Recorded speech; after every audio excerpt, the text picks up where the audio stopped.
that the highest polling candidate is given the middle podium, which means Donald Trump will be center stage tomorrow night. Well, that and the fact that he was going to stand there anyway. So, move it, Moses.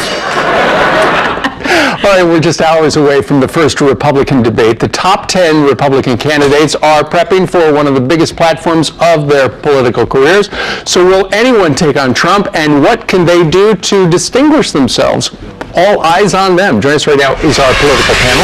We've got Democratic strategist Steve Doocy, pollster Lee Carter, and the editor of the National Review and Fox News contributor Rich Lowry. Good morning to all of you. Good morning. Good morning.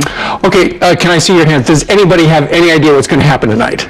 Is Lee in the middle, by the way, because her ranking in the Real Clear Politics polling average is higher than ours? What's going on here? That's right. Exactly right. You know, Donald Trump finds himself right in the middle because he's highest in the polls.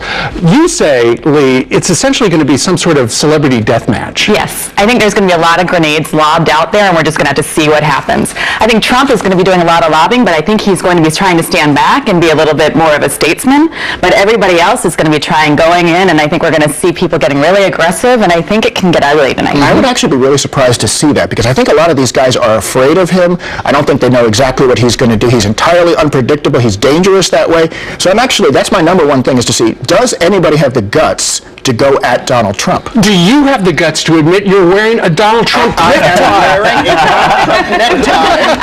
In honor of the fact that this debate really is all about Donald Trump. What's even more amazing is he's wearing Donald Trump cologne, too, right now. I can smell it all the way over here. Smells like money.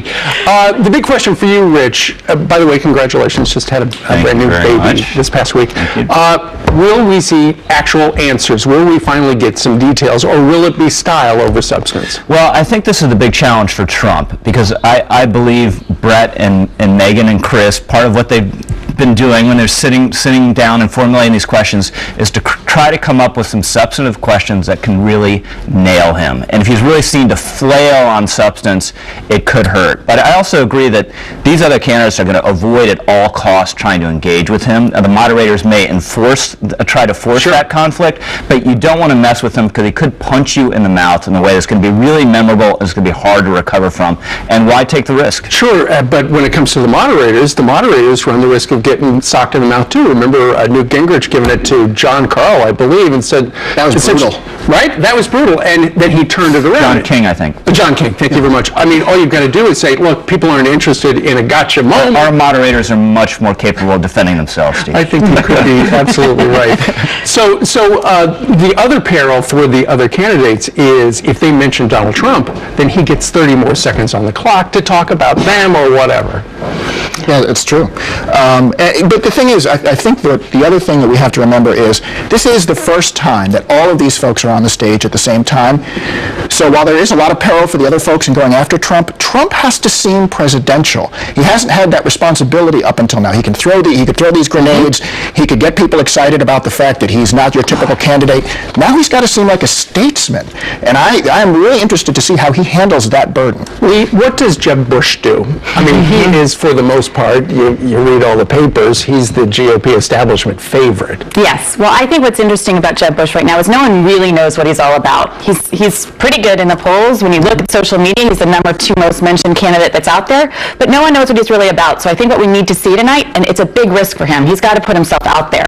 We've got to know what he stands for. We've got to get some kind of passion, some kind of heart about him, because right now there's no connection to him right now. So he's got to go out there tonight and make an impression on folks. It's a big, if he doesn't do it, it's going to be problems for him. And as for Scott Walker, I mean, here's a guy, and we showed the Google Trends map a little while ago, the only other candidate other than Donald Trump who is lighting up any portion of the map. Donald Trump is in red right there. And then you've got yellow for Scott Walker.